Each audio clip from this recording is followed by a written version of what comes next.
This incident reported in Luke's Gospel here has some elements in it that are very contemporary and very interesting. Now, there are many times when Jesus cures the lepers, but this one is different. This time he touches the leper, and that's very important. It's very easy to miss that, but that's highly significant in this story. And I'll tell you why. Go back to the Torah, the first 5 books of the Old Testament, which would have been sacred to Jesus being a devout Jew. You have book of Genesis, and you have the Exodus, and then you have Leviticus, a book of law, Deuteronomy, and Numbers, the 5 books that make up the Torah. And in the book of Leviticus, go back there and look at this, chapter 13 and 14 in Leviticus has a whole outline about how to respond to leprosy. And as was the whole ritual in the Old Testament, that everything somehow was connected to God. If they won the war, God made them win the war. If they lost the war, it was a punishment.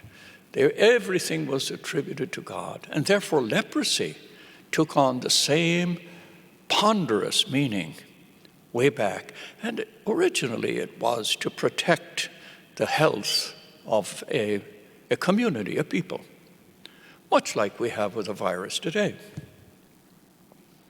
Well, there's a whole outline about what happens if somebody is presumed to have leprosy. And leprosy was not Hansen's disease as we understand it in recent times. Leprosy was any kind of skin disease. It could be psoriasis, it could be any kind of skin infection. People were fearful of contagion. And therefore there's a long thing about what's to happen. Nobody can touch him. The person has to live outside the town, has to announce when they come near anybody, even from a distance, unclean, unclean, so that everybody knows. And the whole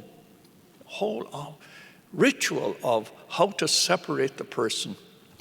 And the person has to go to the priest, and the priest at the temple will say, yes, you are to quarantine.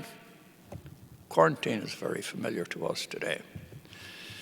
Quarantine is a word that actually Middle Ages goes back to 14th century in Venice, interestingly, where ships were not allowed to come ashore for 40 days because of the fear of a disease coming ashore.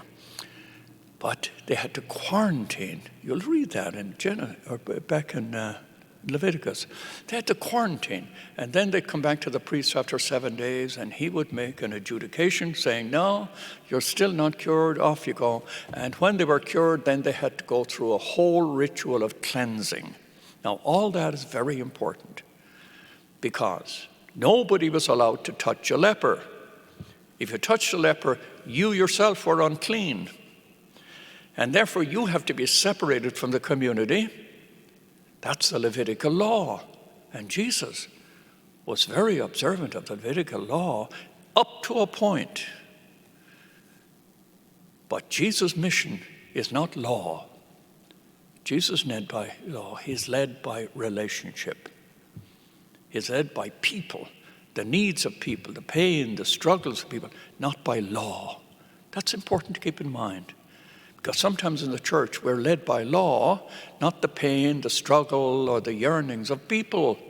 But the whole gospel says Jesus, while he reverenced the law, he did not deify the law. And therefore relationship is always more important in the proclamation of Jesus than is law. So when Jesus touched this man, understanding the book of Leviticus, he himself was unclean according to the law, and therefore he had to isolate himself. And the end of this gospel reading says, he withdrew to deserted places by himself to pray. That's very interesting. Now, Pope Francis is a recent book out, Less Dreams. Somebody gave it to me last week. I devoured it in 2 days. It's a very good book. It's called Let Us Dream. And it's a long reflection, whole book by Pope Francis. And in it he says, one of the big burdens we've got in the time of the virus is not connection. We can connect with one another through Zoom and through, televising the masses, but it's not connection, it's contact, it's touching, it's feeling. Our children go to school and they bond with one another, they belong to one another. Here after 9:30 masses on Sunday, we hug one another, we sign of peace. The big poverty of the quarantine time and of this time of virus is not a lack of connection. We can connect, Facebook and on, we can connect, but we can't contact. And if you follow the life of Jesus and the teaching of Jesus, you will find contact was very important. So keep that in mind. And understand the loneliness of people who are isolated, either by quarantine or they're in convalescent homes. How we miss being with friends at school and how we miss exchange and playfulness and belonging. It's part of the sacrifice, but we have to make this sacrifice for the good of the community. So don't underestimate the grace of the moment, the generosity called from us in this time to be generous, to be sensitive, to offer a sacrifice for the good of the community in not having the contact that we would like. Anyway, that's the teaching of this. Follow Jesus here, and you're going to follow relationship, not law.